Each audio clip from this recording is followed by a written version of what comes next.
everyone, and welcome to the Jada G Show. Here we go! It's my time to shine. It's my time to live. Hello, my beautiful ladies out there. It's your girl, Jada G.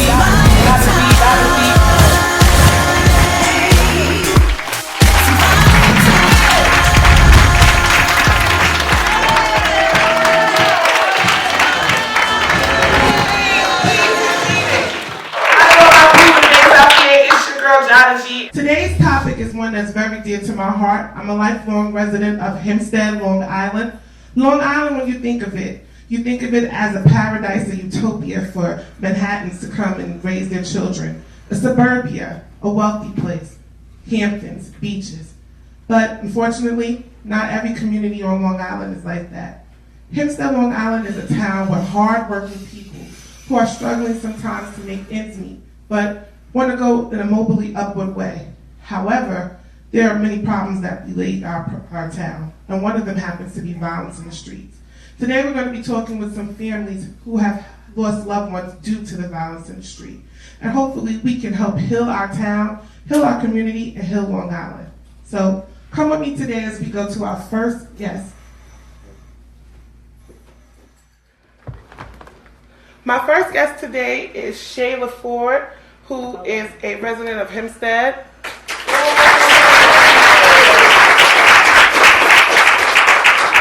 And Shayla's story is a little bit more, I would say, more dear to my heart because Shayla is also my down-the-hall neighbor. So I've seen Shayla and her family since she grew up, as well as her brother, Quavis Ford, whose life was taken in the streets of Hempstead due to an act of violence. So, Shayla, I'm glad that you can be here. I thank you so much for coming. I know how hard and difficult this is, and I appreciate it. Thank you for having me. Oh, of course. I want you to tell us a little bit about Quavis. Where are you from? Because you guys are originally from Hempstead. We're originally from Mullen, South Carolina. Oh, ooh, South Kakalaki up in that house. Yeah. So you were from down south. When did you guys move to Hempstead? In 2004. And about how old were you? I was, I think, 12. 12. And are you the oldest of your brother? I have an older sister, and it was me, then my brother. He was the baby. And he was the only boy as well? Yes. Growing up, when you moved to Hempstead, what part of Hempstead did you move to? Hempstead, on Terrace Avenue. Terrace Avenue. Terra. I'm from Terrace Avenue. There's a lot of good people who come from Terrace Avenue. Let me do that. Truth be told, y'all can't see them right now, but my production crew is from Terrace Avenue, so I know good things come from Hempstead, Long Island, Terrace. So when you first came to Terrace from the South, was that like a big change for you guys? Yes, a whole big change. Especially for your brother, I'm going to assume. Yes. When your brother was growing up, what were some of the things that you two like to do together the most? Just play video games, play basketball, just talk. What were some of his hobbies that he loved to do? He liked to play basketball a lot. Was he a good basketball player? Yeah, he was. He was all right. And he liked to rap. Rap? Mm-hmm. Was he pursuing his musical career? Yes, I should say yes. Mm-hmm. I want you to tell me about the day that your life changed. How did it start off that day? It was December the 8th. We woke up. We had a conversation, and then like 2 hours later, someone came knocking on the door saying that he got shot. And ever since then, my life just been real crazy. So, when you first heard that he was shot, did you know that it was something that was fatal, or did you just think that it was something that wasn't really that serious? I thought it wasn't nothing that serious. You know, so I guess otherwise. Since your brother Quavis has been gone, how have you felt? Alone, because he was my best friend.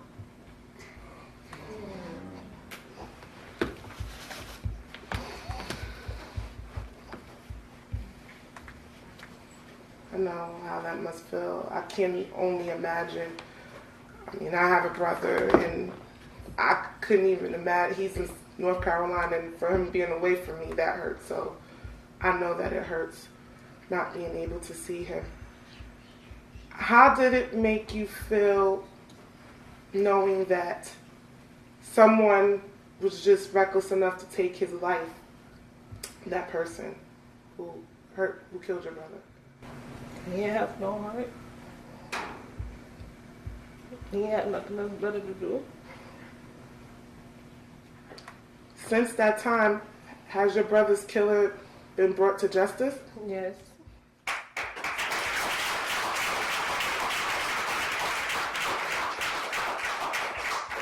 And how long has he been sentenced to? He had 25 to life. 25 to life. I know that could never bring him back, but did getting some sort of justice, did that give you a little bit of peace inside? A little bit of peace. Yeah. I know that he happy. Yeah. And I know that he's looking down at you. I mean, knowing him personally, I know that he's looking down on you and he's watching you with that big smile that Quavis will always have, opening the door. And he loves you, you know, and that's one of the things about death. There's no bond that can be broken even by death, because love always avails, always. So that's something that, how have you been coping? How did you, I mean, I don't think you can ever, losing my parents, so I know what it's like, even though they weren't taken violently, I know what that's like. And it's a wound that never heals, but it gets easier to bear. So how have you coped with that? Sometimes I listen to his music, or I just go on Facebook, post pictures, and write sayings. And then sometimes I just cry. Topa, they hear me. He hears you. He hears you. Now, I know that you have 2 young sons. How has it affected their lives since their uncle passed? But because that was their best friend too.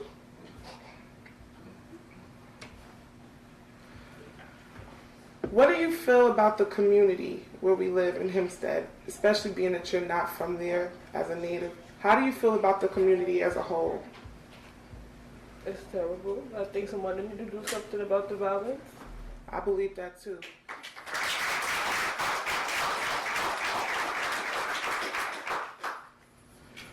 What is one thing that, even in your pain, even in your not having him, what is that one thing that you remember about your brother that makes you smile, that makes you happy? Him walking in and out the house 1,000 times a day. Yes. Wow. And I know you're not lying, because I used to see him 1,000 times a day in and out the. And one of the things that I've always told your mother, and I've always told you, people make a lot of assumptions about people and things that happen, but a good character overrides everything. And your brother had good character. He was a good man. One last question before we close. What would you want the world to know about your brother? My brother, he was a loving person, caring, he'll help anybody, and that I miss him a lot, me and his nephews. Well, I thank you for coming on today. I know how difficult it was.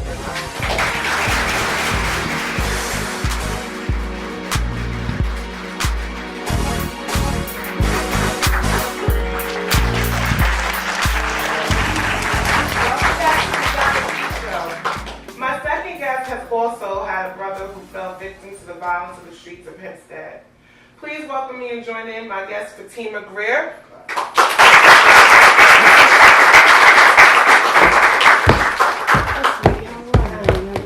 Oh, good. Thank you for coming. Nice to have you. Oh, of course. Thank you. So tell me about your brother Terrence. What was the nickname that you guys affectionately called him? Well, we call him TJ. TJ. Yeah, because he's a junior. Okay. And was this your older brother or your younger brother? He was my younger brother. He was your younger brother? Yeah. Tell me, how was your brother growing up? What were you and your brother relationship like growing up? TJ, he was just a character all the time. always making jokes, always making everybody laugh. He was the clown of the family. He was definitely the clown of the family. Like, everybody got one. he was my baby. Like, a lot of people don't understand. Like, he was my baby brother. Yeah. So, How old was TJ when he was taken from you? he was 17. He was a baby. Yeah. That's a baby, 17 years old. I can't even imagine that. Tell me, what was that day like what was it like when the day started when you lost your brother? Well, I was out shopping literally all day shopping. I stopped to clean out my car, and then I got a phone call from my aunt. When you got the phone call, what did they tell you? My aunt was crying on the phone, so my first thing was I was going to have to get on the parkway and go out to her house. She lives in Deer Park. Mm-hmm. So she's crying and she's telling me, Fatima, just check on your brother. Somebody told me he got cut. He got cut in the throat. Wow. So you come and you go to the hospital, I'm assuming? I was actually on Bowman Road on my way to my friend's house. I just reared off to the left and sped to the scene where they said he was at. By the time I got there, it was a whole crowd of people, and the ambulance had just they just took my brother.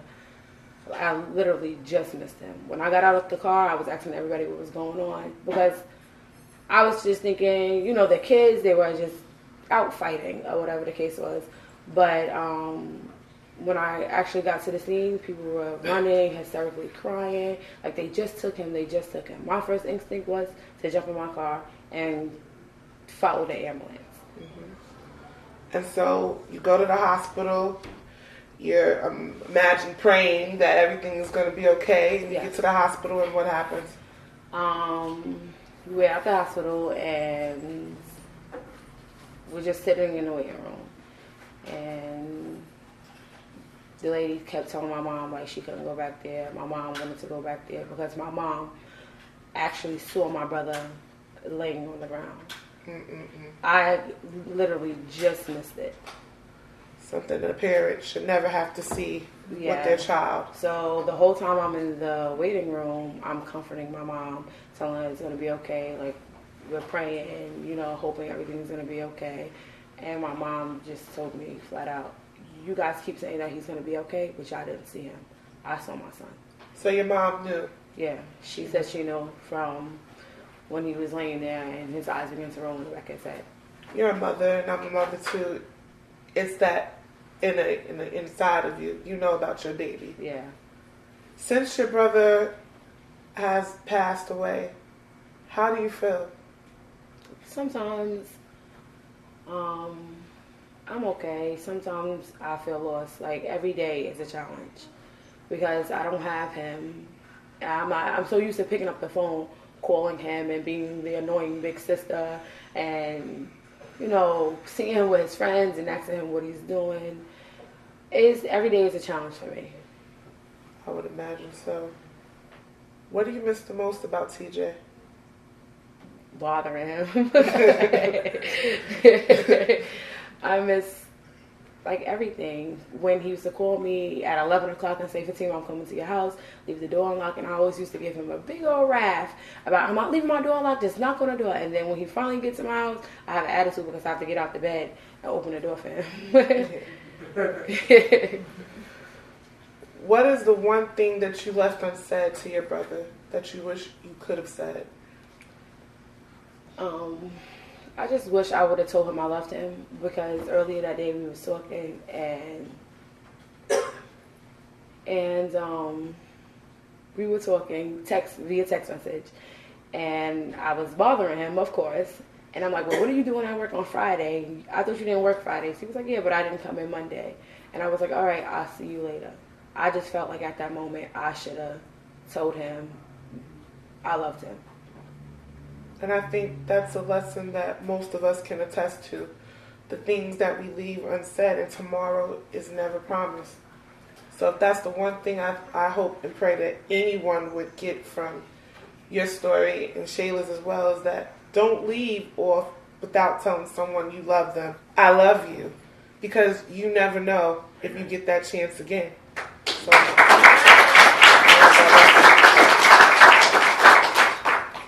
what is the one thing that helps you get through this? How are you coping? What helps you cope with your brother's death? For the most part, I just try to stay positive, do things with my kids. I used to think, like, when everything first happened, I'm like, this is just a moment for everybody. And this is something that my family's going to have to deal with for the rest of their lives. Absolutely. And I just felt like, you know, everybody's saying rest in peace to him and everybody's posting pictures now for the moment. But every day, if I'm on Facebook or Instagram, somebody is still mourning the same way me and my family is mourning. And just to know that he has not been forgotten about. Nobody has forgotten about him. Yes. So that gives you some solace. That gives me some peace sometimes. Before closing, what do you want the world to know about your brother TJ? He was a great person overall. Overall, he can walk in a room and brighten it up all the time. He was just a pleasure to be around. Not just for my family, but for everybody. His death just didn't affect my family. His death affected a whole community. And like so many of his friends have gotten rest in peace tattoos for him. They still come by my mom's house to check on her. They hit me up Facebook to check on me. Like, that helps me get through the day for the most part. Well, I'm very happy that you came with Thank the you for Jada having J Show. me. Oh, absolutely, to share your story with the world and to know that your brother memory, it lives on, because love lives on. And thank you for coming. Thank you.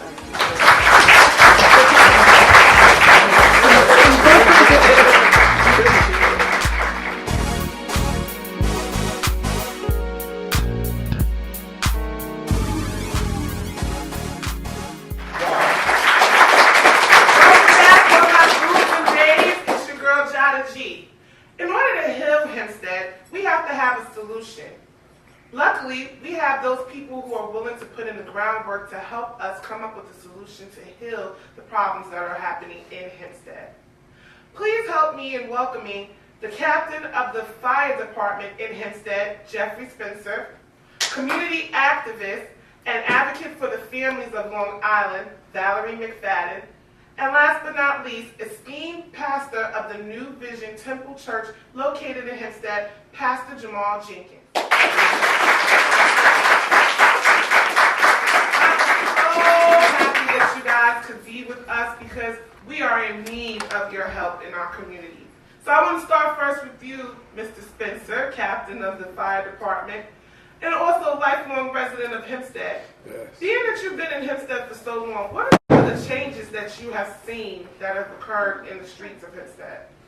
Well, first and foremost, as growing up as a child, it was more the grandparents that were out in the community helping out the parents raise us. You know, like my grandmother was very detrimental in my life, along with my mother. So that was, you can talk back to mommy, but you didn't talk back to grandma. That's right, absolutely.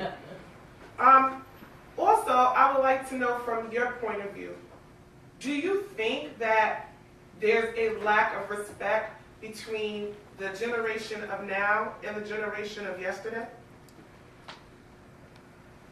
I think more it's not a lack of respect, it's a lack of teaching. Because if we don't teach them how to be men, how will they learn? You know, I learned from watching my father.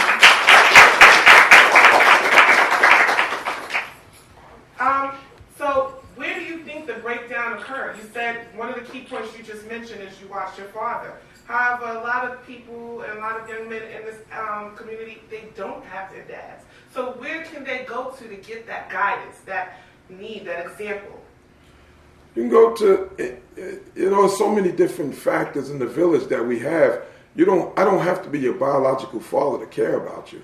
You have pastors in the community. You have firemen in the community. You have police officers. Everybody's not a bad person. Mm-hmm. And if everybody just does this much, I think this village can turn back around. Absolutely. One of the things things that I have noticed in the community as well is that there doesn't seem to be a respect for authority figures right now. Would you agree with that? Absolutely. You know, the problem is what they see on TV. The TV, the news media, they only show the negative. They never show when the cop comes and gives a kid $1 to buy ice cream. They never show when the fire department comes to the house and does fire prevention in the house. They never show when the pastor is out feeding the people. We don't see these things. All we see is negative. So once you surround yourself with negative, there becomes no positive. Yes, I totally agree with that. Now, one of the things that I was privy to know is that you are a Hempstead Public School hopeful candidate. So what are you going to bring to the table to help heal our school system that other candidates have not done in the past? Well, once again, you said about a lot of the families not having that father figure. I am a father figure, and I don't care whose child it is, white, black, green, whatever they are. I will chastise your child. At the same time, I'm going to show them that love that they might be lacking at home. Yes, I believe that's something that's definitely, growing up, to concur with what you said, I didn't just get reprimanded from my mother. And as a matter of fact, if somebody had to reprimand me before I got home to my mother, I was going to get in extra trouble. So I definitely believe that that's something that we're lacking in this community. It takes a village to raise a child, and I'm very glad that you are part of our village, sir. Excellent. Thank you. Now, Pastor Jamal, you are the leader of the New Vision Temple Church here in Hempstead, and I've also had the liberty of knowing you for many, many years. So I want to first get to know from you, what is the role of the church in the community? The role of the church in the community is to, number one, bring people together and to really mobilize people concerning some issues that we're having within the community, such as violence, such as this. I began a series in my church entitled Table Talk, and it's talking about really returning back to the table so that we can really bring families back together. What happens in families is that we are so divided, and so when we want to conquer a community, we can't even conquer our own homes. And so I think that we need to first start with our own families. Yes. Now, I noticed from back in the yester generations, the churches were definitely influential in the civil rights movement. They have also been influential in women's lib issues. Right now, we have a Black Lives Matter campaign going on, and also with the cops racially profiling and killing black people. How do you feel that the church needs to address those issues? The church needs to be more involved. I think that the church actually is not involved enough. As you said that, at the helm of the civil rights movements, the churches were right there. I think that because there's such division within our communities, there's not enough of activism coming from the church. So if we really would just mobilize and come together, I think that the efforts that we're trying to come to the forefront will really be achieved if we work together. Yeah. Yes. But one of the problems that we all know is that a lot of people are apprehensive about coming to the churches. What would you say to that young person who say, I don't want to go to church because I can't go in church and turn up? Turn up is the new slogan for everything. Turn up! So what do you say to that young person that might be thinking about coming to the church, but they're scared about that life leaving out behind? I think that sometimes the church kind of does people an injustice. We become so narrow in terms of our belief systems that we lock our community out. My motto here is that we build the people build the church, and the church builds the community. We need to invite the community inside our churches so that we can have that great awakening come up outside of them. And the reason why I say that is because we have so much talent, giftings out there, and it's just really being stuck because the church is not really cultivating those gifts. So inviting them into our worship experiences and allow them to see that you're okay just as you are, and let God change you. And for those of you who are looking for a church place to worship, please come to New Vision Temple Church, where Pastor Jamal Jenkins would be delighted to have you here. Miss McFadden, first off, let me say that I am deeply, deeply grateful that you could join us today because I've seen your work. I want you to tell us a little bit about what you have been doing for the community? I started my career working with young people at the tender age of 21. One of the things I found is that our communities were changing on Long Island tremendously.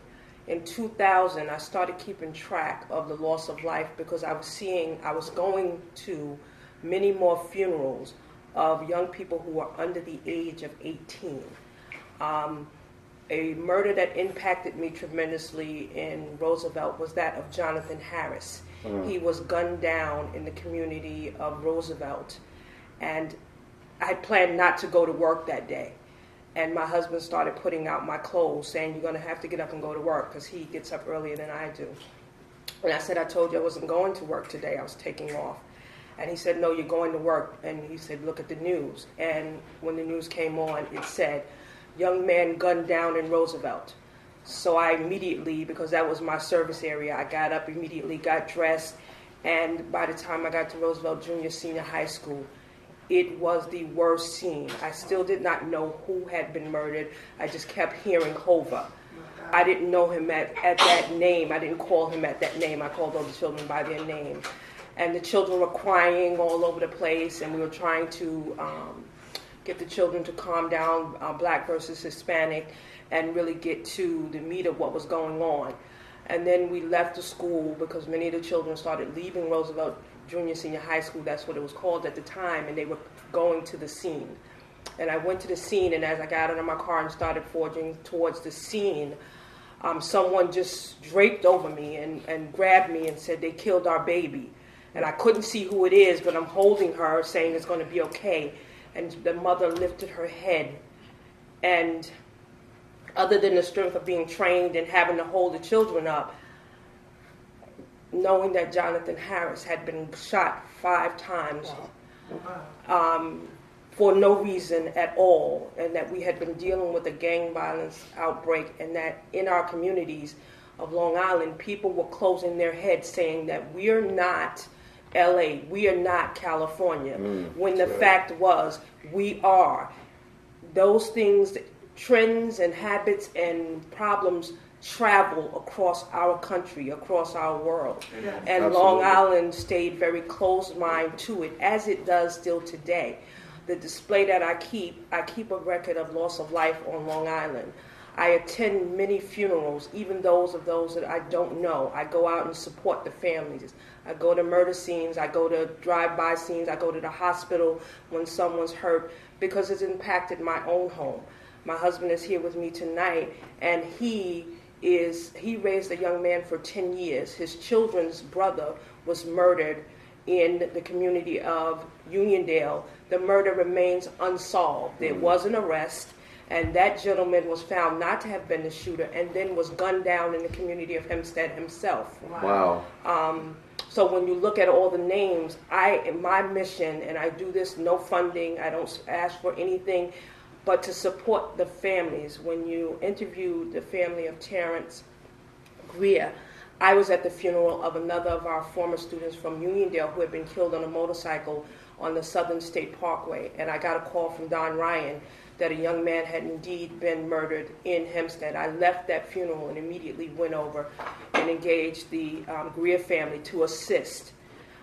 So that's what I do, because a lot of times people tend to sit back in our communities of color especially and go, "Oh, that's so sad." Yes. And what did they do wrong? Mm-hmm. Well, my question to the community always is, what are you doing right? Amen. So my mission is not to let the families in these names go. I want to commend you for the service that you do to all of the families of Long Island. One of the key points that you made, and I so agree with, is that you said a lot of people see things, but they do nothing. Why do you think that our community has gotten a spirit where they are not willing to help? They're not willing to so much go out and advocate. They want to talk about it, but they don't want to be about it. Why do you think that happens? As the pastor alluded to, me growing up right here in Hempstead, only down the block from this church, we are the only culture whose history was stolen who was given someone else's culture and history, and we have never recaptured ourselves. And we are so thirsty to be like others rather than realizing how rich we are, because everyone imitates us. Yes.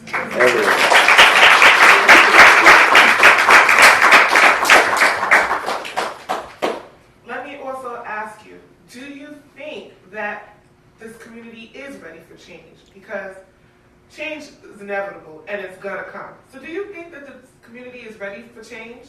I believe the community of Hempstead is ready, the community of Long Island is ready. We're now in the killing season. The weather has broken. The killers are coming out.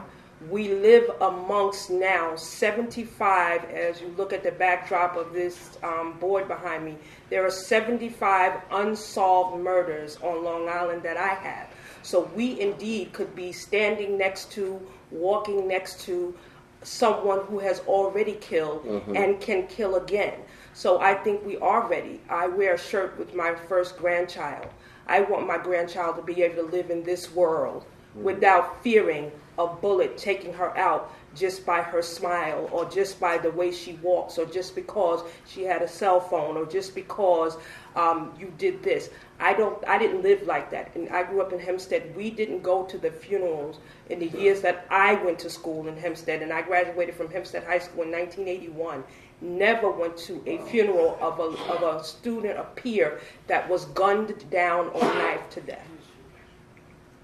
How can people who are willing to join you, how can they help you and assist you? By being true to it. Don't talk the game and then not be willing. Don't be afraid to reach out to the people who are hurting. And that includes our young people. Stop being fearful of them, because they want you to be involved. But if they know that people don't care and are going to continue to blame them for the ills of the world, then they will certainly continue to wreak havoc. And it's not just young people. We have husbands killing wives, men killing women, teachers being attacked. We have these examples are all over the world. We just can't focus on our young people being the catalyst for violence. Well said, well said. I'd like to thank all my panelists for joining us today. I truly thank you for the work that you are doing in our communities. And I also hope that as a community we can come together to ensure that our next generation has a fighting chance just as well as we did. So thank you for joining us, and I appreciate all of you.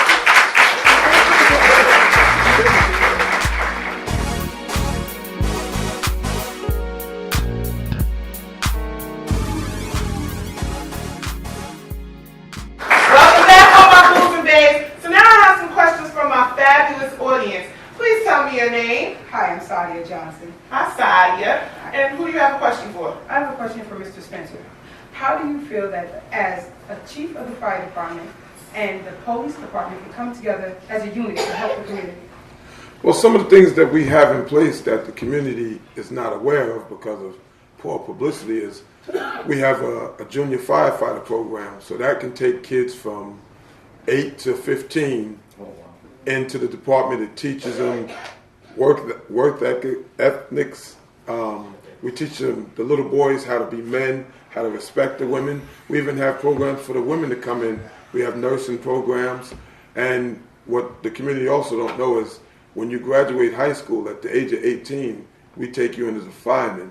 Wow. As long as you're a volunteer fireman, you go to any community college for free. Wow. So these are things that the community needs to know about. And with the police department, they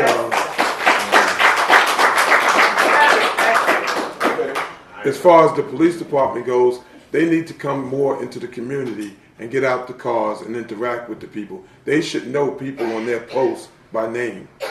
Do we have any on-beat cops in Hempstead? No. That's what we do. The village frowns on things like that. Once again, the village residents need to start going to these village board meetings and expressing their complaints. So is it only the village that can go in and talk about these things? Well, to speak at the Hempstead Village Board meeting, they want you to be a Hempstead resident, but do they really know if you're a resident or not? You're a concerned parent. So the bottom line, Mr. Spencer, you're saying, speak out and let your voice be heard. Be heard. Thank you, Mr. Spencer.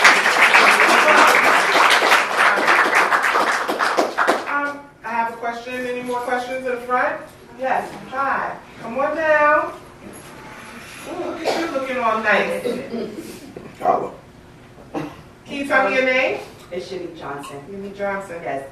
Back in September, I also lost a cousin also. His shirt is displayed, Tarenzo Brown. He was gunned down in Long Beach, and Tarenzo was only 27, and he had a child on the way. It's just crazy. It's not really a question, but it's just crazy that, you know, we have all of these guns in these communities. We have all these young kids that they just have their hands on these guns. It's like, where are these guns coming from? You know, we have to find, like, as parents and stuff, like, I have 2 teenagers, and my son is 18. I'm always in his room. I'm not really, you know, in his business, but you need to know what your kids have in their room, because the person that killed him had a gun. His parents never even knew about it. You know, so I just think that as parents, we need to find out who our kids' friends are. We need to know what they're doing. We need to, you know, I went to a parent-teacher meeting. I didn't see anybody from Hempstead that I knew. None of my friends. I didn't see anybody. Nobody. It's like nobody cares anymore, and everybody have to start caring. You know, you have to care about your child. You have to care about the child next door and stuff like that. We need to get out in this community, and we need to be involved. I don't see a lot of people being involved these days. Well, now that we have people like you who are spreading the word, I'm pretty sure that we will definitely start having more involvement.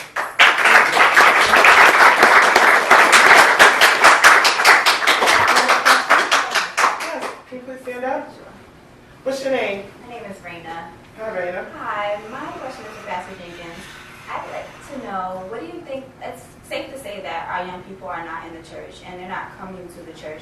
Is there anything that the church can do for the community outside of the church by going to the community and maybe drawing them in that way? I think you said it just right, just like that. Just going out in the community, reaching out to the community, letting the community know that the church is there for you.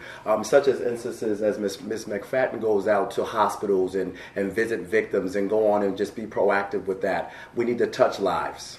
Absolutely. I just want to touch on briefly what Ms. Johnson said over there. When I was growing up, my mama said, ain't no closed doors in my house because it is my house. So I do agree that as parents, we have to be more influential and more involved in our children's lives. We need to know what is going on at all times, period. I have time for one more question, and then that will be all. I have time for one more question. Yes. Hi.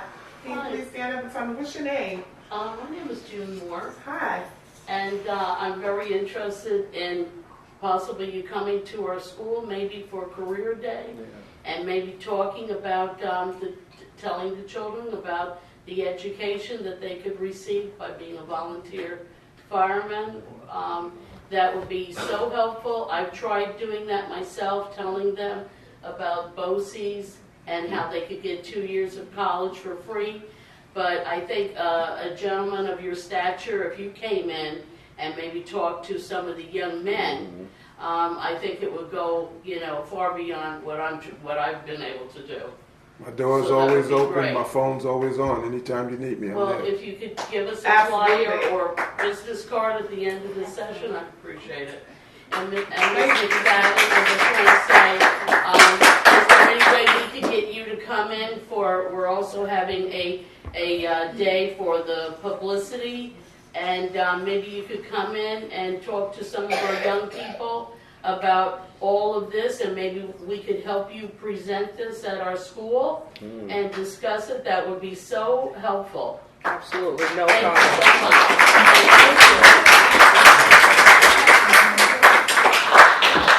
I would like to thank all of my esteemed panel guests for coming in. Again, your work is honorable and needed, and we are very thankful to have you on the Jada G Show. Thank you. Thank you. Thank you for coming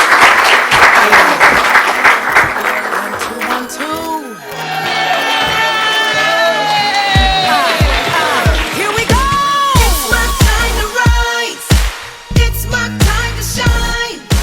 It's my time to lead. In closing, a community is a place where you live, worship, and gather.